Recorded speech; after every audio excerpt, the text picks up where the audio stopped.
Today, I want to talk to you about 4 different things that you are in control of that are keeping you from making the most money when you're out here doing food delivery. My name is John McFall, and I want to welcome you to the McFallRI channel, where I teach you how to make $25 to $30 an hour doing food delivery. Today, I want to talk to you about 4 different things that you actually have control over when you're out there doing food delivery. We don't have control over a lot of things when it comes to these apps that we use, and if we control the things that we do have control over when we're out there doing food delivery, it will help us make more money. If you get value out of today's video, please like this video and subscribe to my channel. Have you been out there doing food delivery in your marketplace and noticed how the other drivers act? When they get to the restaurant, some of them will sit in their cars and get on their phone and start playing on their phone. Then they open their door and they slowly walk into the restaurant. Then they get to the restaurant and they wait for an employee to acknowledge that they're there, and it could take a few minutes for that to happen. They get their order and then again they walk slowly out to their car, and they might check their phone again. But my point is that when they get to the restaurants, they have no sense of urgency in what they're doing.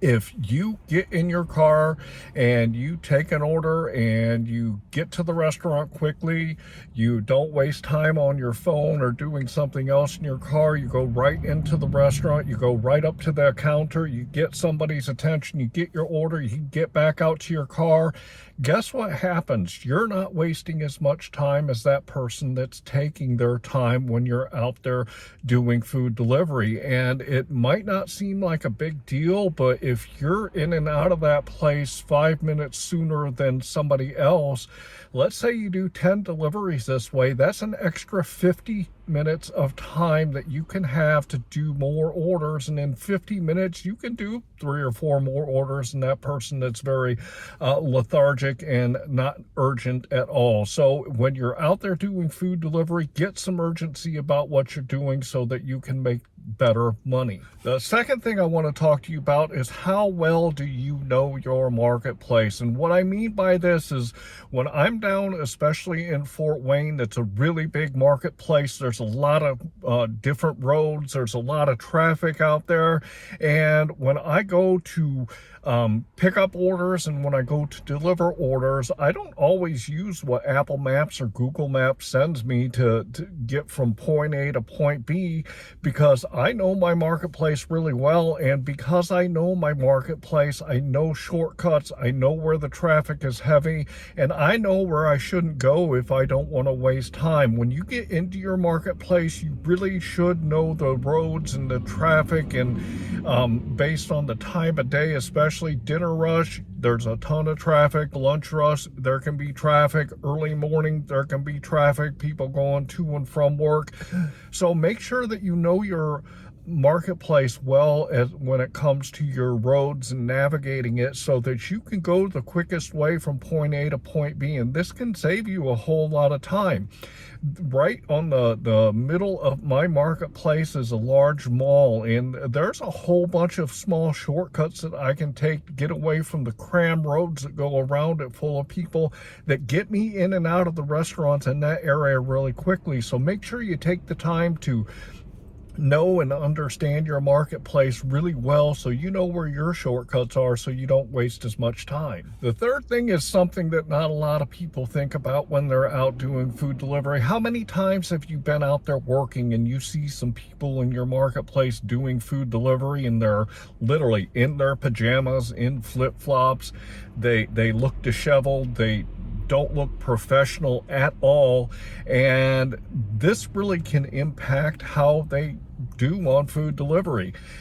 We rely on tips when we get out there to do food delivery. This can be a major part of our income when we're out there. So when you go out into your marketplace, make sure you look decent at least, and make sure that you're really professional when you go out there, especially when you're communicating with the customers doing your orders. The professionalism that you provide to people is going to determine if they might give you a better tip on the back end than they did on the front end. I know that there's a lot of orders that the tips don't change, but let's say you do 20 orders in one day, and because of your professionalism, you can get 2, 3, maybe 4 of them to get you better tips. Because of that, that's going to put more money in your pocketbook. So you always should present yourself as professional as possible in the way you look and the way you communicate with your customers when you're out there doing food delivery. The fourth and the final thing I want to talk about is something that most people know when they're out there doing their orders. There are a lot of people that talk about the support for these apps, and the support, they're working as hard as they can with what they got, and they try to do the best that they can, but they're very limited when it comes to helping us drivers when we're out there. I think it's set up this way by the platforms up front, and most of them probably have not been out there doing food delivery to really understand what we go through when we're out there. So I think that they're trying to do the best they can with what they have, but this really hinders what we can do with them when we get into a situation. So when you're out there and you have problems, try to not contact support as much as possible. A couple of good situations that this might take place is, let's say you go to a restaurant and the restaurant says, I don't have one of these items. Do you call support when this happens? I don't. When I get into this kind of situation, I talk directly to the customer via text or a phone call to that customer, because they're the ones that it's going to affect. A lot of times I ask the restaurant what substitutes they have for an item that's missing, and I will suggest to the restaurant that they should put in something else and make a decision myself. And then I simply text the customer and say, hey customer, they were out of this item, so instead of that item, the restaurant is putting this item in there, so they know what they're getting, and when they get their order, they understand why the item that they got is not the same. If you want, you can contact the customers before and say, hey, this is what your options are, whatever you feel most comfortable with. But this is a big waste of time if you try to go through support for something like this, and you don't have to. Another situation that this might happen is actually when you're dropping off the restaurant. I know if you've been doing food delivery for a while, you've probably run into a situation where a customer put the wrong address, or they put their address in and maybe the digit was off or the apartment number was off or something like this. Don't call support when you run into a problem like this. Get a hold of the customer. And unless it's going to take you, more than about a quarter mile away from where your original drop-off location was, don't worry about calling support, because you're going to waste more time than it would take for you to drive that quarter mile to drop it off.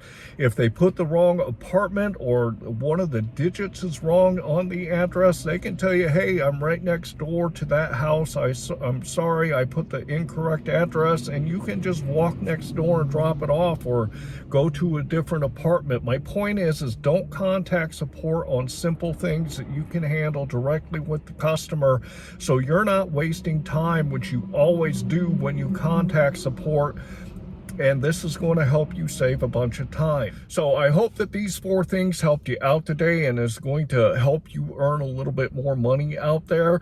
And I want to remind you that down in my description, I have some great tools for you. The one I want to talk to you about is my metric spreadsheet. If you want to know how well you're doing while you're out there doing food delivery, it starts by keeping track of your numbers. I'm going to throw it up here on the screen real quick so y'all can check it out. If you look at the left-hand side, you'll see I always put my start time and my end time. This gives me the total time that I've worked. I also put in the miles. If you head to the right, you'll see for each individual app, I put the dollars that I've made, the time that I worked, along with the number of deliveries. Head to the bottom and you'll see it calculates out what your average dollar per hour, dollar per mile, and your average per order. To know where you are so you can see where you need to improve, it starts by keeping track of your numbers, especially as a multi-apper. So go download this free spreadsheet in my description so you can start keeping track of your numbers yourself. Also want to remind you, if you want to get some great education on doing food delivery, especially multi-apping, head into my food delivery playlist, and it's got a lot of great information there. Check out this video series I recently did. It's a 4-part series on multi-apping that goes over some of the basic stuff all the way up to some advanced stuff that is going to help you out. With that, I want to say I hope that you are out there getting the money that you and your family deserve. And with that, I want to say thanks.